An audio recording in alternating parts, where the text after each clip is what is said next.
Hello बच्चों, कैसे हैं आप लोग। स्वागत है आपका ईटीपी से ज़्यादा सुपर लर्निंग प्लेटफॉर्म में। बच्चों आज जो अपना टॉपिक है ना वो क्या है बच्चों, how to score 100% marks in CBSE 10। ठीक है क्या? एक बार मैसेज करके बताइएगा, ड्राइंग सीख रहा हूँ मैं, कैसी लग रही है आपको ये ड्राइंग। ठीक है क्या? थोड़ी थोड़ी सीखना शुरू कीजिए। तो चलो अब टॉपिक पे आते हैं अपन। तो अब जो क्लास 10th में बच्चे हैं ना, उनके मन में एक डाउट है, सर हमें मार्क्स अच्छा स्कोर करना है हमारे बोर्ड्स में, तो हम क्या करें, हम ऐसा क्या करें कि हमारे 10th क्लास में बहुत ही अच्छा स्कोर आए। या फिर मैं तो बोल रहा हूँ तुम्हारा टारगेट 100% रहना चाहिए। रीजन, पेपर इजी आता है, कोई टेंशन की बात नहीं है। ठीक है ना? तो अपन ऐसा क्या क्या अपनी स्ट्रेटेजी रहे कि अपन अपने जो बोर्ड्स में पेपर है या फिर जो क्लास 10th में जो मैथ्स का पेपर है उसमें 100% स्कोर करें। ठीक है क्या? तो देखें बच्चों, यहाँ पे सबसे पहली चीज जो मैं आपको हमेशा बताता हूं, एनसीईआरटी। ठीक है क्या? एनसीईआरटी को अपन को बहुत ही अच्छे से करना है। अब एनसीईआरटी में मैंने देखा है कि बच्चे जब करना शुरू करते हैं तो वो क्या करते हैं, सिर्फ एक्सरसाइज कंप्लीट करके रख देते हैं। ऐसा नहीं करना है। क्यों? रीजन ये, कई बार आपके एग्जाम्पल्स में से भी सवाल आ जाते हैं। ठीक है क्या? तो अपन को क्या करना है, हाँ भाई बिल्कुल सही सोचा, अपन को क्या करना है, एग्जाम्पल्स और एक्सरसाइज दोनों को साथ के साथ कंप्लीट करते चलना है। ठीक है सर, अब हमारी हो भी गई, एक्सरसाइज भी हो गई। अब हमारा दूसरा जो स्टेप होगा वो क्या होगा, सेकंड, कि भाई प्रीवियस ईयर क्वेश्चंस जो है वो आप लगा लें। रीजन यार ऐसा होता है कि उनके पास नए सवाल तो है नहीं, तो वो पहले के रिपीट करवाएंगे। ठीक है क्या? तो कई बार बहुत सारे सवाल रिपीट्स हो जाते हैं और वहां पे अपन को बेनिफिट्स मिलता है। तो अपन बिल्कुल प्रीवियस ईयर क्वेश्चंस को बिल्कुल देखेंगे और अपन ये भी देखेंगे कि किस पैटर्न के सवाल पूछे जा रहे हैं और अपन वैसे ही पूरी प्रैक्टिस करेंगे। अब नेक्स्ट है बच्चों एग्जाम्पलर। ठीक है क्या? ये भी होता है, सीबीएसई की बात कर रहा हूं मैं, कि कई बार बुक के अलावा एक आध सवाल कोई एक्स्ट्रा दे दिया, कंसेप्ट सेम रहेगा ऐसा नहीं है, बस थोड़ा सा कुछ ऊपर नीचे करके दे दिया, तो होता क्या है वो अपन वहां पे अटक जाते हैं। तो बच्चों तुम बिल्कुल एग्जाम्पलर लगा सकते हो, बिल्कुल अपन को इसमें दिक्कत आएगी नहीं। ठीक है ना? थोड़ी सी मुश्किल होती है पर बिल्कुल लगा सकते हैं आप, कोई टेंशन की बात नहीं है। अब यहाँ पे बच्चे पूछते हैं सर हम सेल्फ स्टडी कर रहे हैं तो फिर क्या होगा, तो कोई टेंशन लेने की बात नहीं है। ठीक है क्या? पहले तो अगर आप सेल्फ स्टडी कर रहे हैं और आपको मटेरियल की दिक्कत आ रही है, सर हम मटेरियल नहीं मिल पा रहा है, हमें बहुत ही अच्छा क्वालिटी कंटेंट चाहिए, तो आप बिल्कुल क्या कर सकते हैं, हमारा एटीपी स्टार का टेलीग्राम ग्रुप, ठीक है क्या, उसको ज्वाइन कर सकते हैं। वहां पे आपको बिल्कुल फ्री में मटेरियल प्रोवाइड होगा, एनटीएससी हो चाहे वो क्लास 9 10th, और बिल्कुल है ना, बिल्कुल प्रिसाइज वे में बहुत ही अच्छा मटेरियल आपको वहां से मिल जाएगा। ठीक है क्या? तो बच्चों यहाँ पे अपन बात करें एग्जाम्पलर की, और आप एग्जाम्पलर बिल्कुल अच्छे से लगा सकते हैं। फिर भी आपको कोई डाउट्स आता है तो आप हमसे कॉन्टेक्ट कर सकते हैं बिल्कुल। अब अगली बात करते हैं बच्चों, मेक शॉर्ट नोट्स। ठीक है क्या? अब यहाँ पे बच्चे थोड़े मक्कारी करते हैं। क्या करते हैं, यार एक काम करता हूं मैं, वाली बुक ले आता हूं, मुझे शॉर्ट नोट्स नहीं बनाने पड़ेंगे।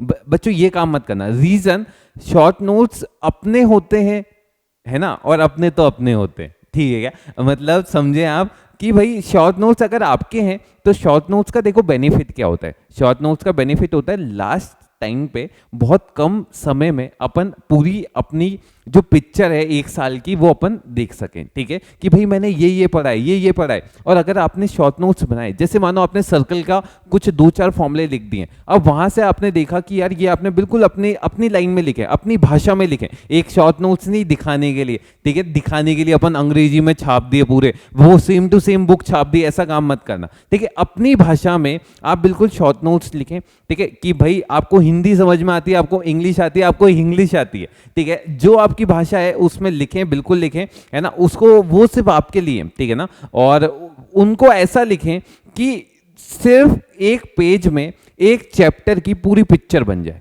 ठीक है क्या? क्वाड्रेटिक इक्वेशन है, उनमें अपन ये देखेंगे कि यार ये मैं लिख देता हूं मेन चीजें, और इससे मुझे सारी पिक्चर क्लियर हो जाएगी। ठीक है क्या? उस शॉर्ट नोट्स में आपको ऐसा काम करना है कि भाई वो सिर्फ तुम्हारे लिए, ऐसा नहीं कि तुम जगत में बांटते फिर रहे हो, ऐसा नहीं। हाँ दे सकते हो पर वो दूसरे के लिए यूजफुल नहीं होंगे। रीजन, क्योंकि शॉर्ट नोट्स आपके अपने हैं और वो सिर्फ आपके लिए ही यूजफुल है। क्यों? क्योंकि अपन ने अपने हिसाब से लिखी है सारी चीजें, दूसरा उसको एकदम से नहीं समझ पाएगा। तो ये काम मत करना कि शॉर्ट नोट दूसरे के मार लिए या फिर किसी बुक में से उठा के डाल दिए, ये काम अपन को बिल्कुल भी नहीं करना है। अब बच्चों अगली बात करते हैं अपन revise formula on daily basis. अब ये मैं क्यों बोल रहा हूं, क्योंकि कई बार अपन फॉर्मूलाज में कंफ्यूज हो जाते हैं, ठीक है ना, कि यार किसका फॉर्मूला क्या है, सिलेंडर कौन, सब मिक्स कर देते हैं। तो आप उसको डेली यूज में लाएं, ठीक है क्या, कि भाई ऐसा करें कि भाई दोस्त का फोन आया, वो बोल रहा है और भाई कैसा है, तो आप एकदम से बोलो तू पहले ये बता वॉल्यूम ऑफ सिलेंडर क्या है ना। ऐसा काम आप बिल्कुल कर सकते हैं, ठीक है क्या, है ना। व्हाट्सएप पे अपनी दोस्त ने पिंग किया, ठीक है, उसको पूछ ले पहले ये बता कि भाई वॉल्यूम ऑफ कौन क्या है, ठीक है। ऐसा आप काम कर सकते हैं। इससे क्या होगा, वो इरिटेट होगा और आपको डिस्टर्ब भी नहीं करेगा, ठीक है क्या। तो जो इरिटेट कर रहा है आपको, तो उसके लिए आप बिल्कुल ये स्ट्रेटेजी अपना सकते हैं, ठीक है क्या। चलो ठीक है। अब बच्चों आगे बात करते हैं कि यार सर ये सब हो गया हमारा, ठीक है, अब हम आगे क्या करें। तो सबसे पहला मेरा सजेशन आपको ये है कि यार अपना सिलेबस सबसे पहले कंप्लीट करें। रीजन, क्योंकि अगर आपका सिलेबस एक चैप्टर का कंप्लीट हो जाता है तो वहां पे आप ये इंश्योर कर लेते हैं यार अब ये चीजें मुझे सब आती हैं, फिर अपन क्या कर सकते हैं, फुल सिलेबस के टेस्ट दे सकते हैं, ठीक है। फुल सिलेबस के टेस्ट देना कितना इंपॉर्टेंट है वो मैं आपको बताता हूँ। मैं जब क्लास 10th में था, मेरे 100% मार्क्स थे मैथ्स में। 9th क्लास में मेरे बहुत कम थे, 10th क्लास में थे, क्योंकि 9th में मैं पढ़ा ही नहीं था, ठीक है। और 9th की और 10th की मैथ्स में बहुत बहुत फर्क है, वो आपने भी देखा है। तो अब क्या हुआ कि जब क्लास 10th में मैं आया तो मैंने क्या किया, 4 महीने में अपना सिलेबस कंप्लीट कर दिया, ठीक है। जून जुलाई अगस्त सितंबर में मेरा सिलेबस कंप्लीट हो चुका था। अब आपका नहीं हुआ तो आपको टेंशन लेने की बात नहीं है, आप जितना जल्दी हो सके आप उसको कंप्लीट करें, ठीक है क्या। उसके बाद मैंने क्या किया, उसके बाद मैं जैसे सिलेबस मेरा कंप्लीट हो गया, एनसीईआरटी मैंने पूरी अच्छे से लगा ली थी, एग्जाम्पलर भी मैंने लगा ली थी, ठीक है। उसके बाद मैंने क्या चालू किया कि भाई मैं जो रेफरेंस बुक्स है वो करना शुरू कर दिया। उससे क्या हुआ, मेरे को बहुत बेनिफिट मिला कि यार मेरे कंसेप्ट जो थे वहां पे, जैसे किसी टॉपिक में आपको थोड़ा सा लग रहा है वीक है, तो उसमें मैंने क्या किया, वो रेफरेंस बुक से उसके बहुत सारे सवाल लगा लिए, तो बच्चों कॉन्फिडेंस बिल्डअप हो गया, ठीक है। ऐसे करके मैंने 3-4 बुक लगा ली थी। अब क्योंकि मेरी स्पीड बहुत अच्छी थी, पर ऐसा आपको करने की ज्यादा जरूरत है नहीं। आप क्या करें, सबसे पहले आपका सिलेबस कंप्लीट करें, फिर फुल सिलेबस के टेस्ट देने लग जाए। लास्ट में मुझे नहीं लगता कि मैंने रोज एक टेस्ट दे देता था, ठीक है क्या, और 3 घंटे का टेस्ट है, और इतनी ज्यादा प्रैक्टिस हो गई थी मुझे कि यार ऐसा लगता था 1.5 घंटे में तो मेरा कंप्लीट है। उसके बाद मैं एनालिसिस भी कर लेता था कि यार ये सवाल तो ऐसे ऐसे हो जाएगा, ये ऐसे ऐसे हो जाएगा, हवा में सवाल होने लग जाएंगे। तो वो तभी हो सकते हैं जब आपकी प्रैक्टिस बहुत अच्छी हो, ठीक है ना। तो मैं डरा नहीं रहा हूं, मैं तुम लोगों के साथ हूं, और मैं तुम्हें सिर्फ ये बताना चाह रहा हूं यार प्रैक्टिस की अभी अपनी जो कमी है उसको अपन कैसे कंप्लीट कर सकते हैं। अपन क्या कर सकते हैं, फुल सिलेबस के टेस्ट अच्छे से देंगे। पर वो कब दे सकते हो, वो जब ही देना जब तुम्हारा सिलेबस पूरा अच्छे से कंप्लीट हो जाए, ठीक है क्या।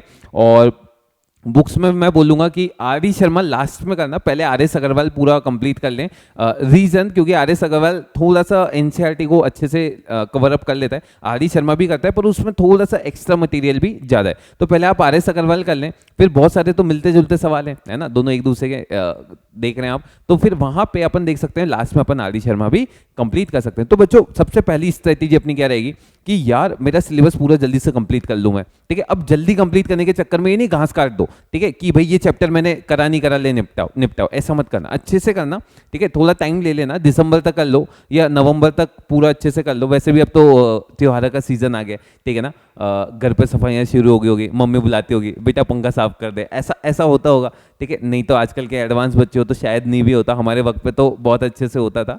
तो बताना मुझे यार होता है क्या अभी भी किसी के साथ, ठीक है क्या।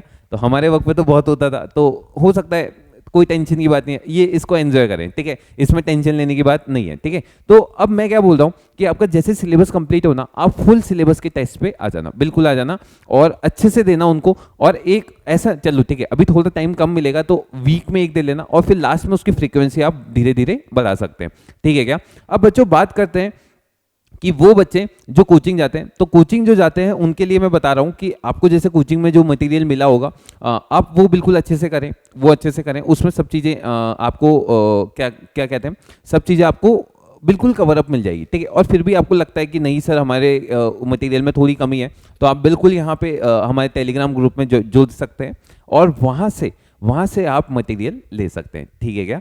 अब बच्चों बात करते हैं, सर वो हो गया, उसके बाद हम क्या करें, हम तो एनटीएससी की भी तैयारी करें, तो बिल्कुल आप करें, साथ के साथ ये भी करते जाएं। और थोड़ा सा यार तुम्हारा आईक्यू बिल्ड करो। अब आईक्यू मतलब क्या बोल रहा हूं मैं, कि यार तुम्हारी कैलकुलेशन है ना, अभी जैसे मैंने एक बच्चे को देख रहा था, ठीक है, ऑब्जर्व कर रहा था, ऐसे ही पड़ोस में था, तो वो कुछ पूछने आ गया कि भैया ये बता दो मुझे, तो वो उसके पास ऐसी कोई कैलकुलेशन थी, मैं आपको बताता हूँ कैलकुलेशन क्या थी।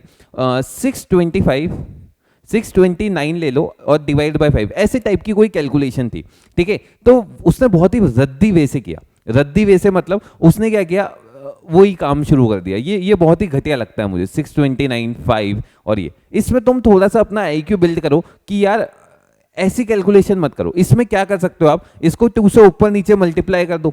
अब रीजन देखना, 2 से मल्टीप्लाई करने का नीचे कितना आ गया 10, और ऊपर कितना आ गया बच्चों 8 5 1 2, और ये कैंसिल करते 125.8। तो ऐसी कैलकुलेशन अपन को अब सीखनी है, ये अपना टाइम सेव करेगी पेपर में, ठीक है ना। नहीं तो यार फिर तुम्हारा फिर से वही एक सवाल होगा, सर हमें आता सब कुछ था पर पेपर में कंप्लीट नहीं हो पाया। तो वो रीजन ये होता है कि यहाँ पे आप देखें, ये तो मैंने आपको करके दिखाया, नहीं तो ये 2 सेकंड में हो जाती है कैलकुलेशन, और इसमें करोगे तो थोड़ा टाइम आपको लग सकता है। ये तो मैंने बहुत ईजी नंबर लिया, ये मानो बहुत लंबा होता तो वहां पे आपको दिक्कत होती। तो आप ऐसी कैलकुलेशन बिल्कुल लगा सकते हैं, और ऐसी बहुत सारी ट्रिक्स होती हैं, ठीक है क्या।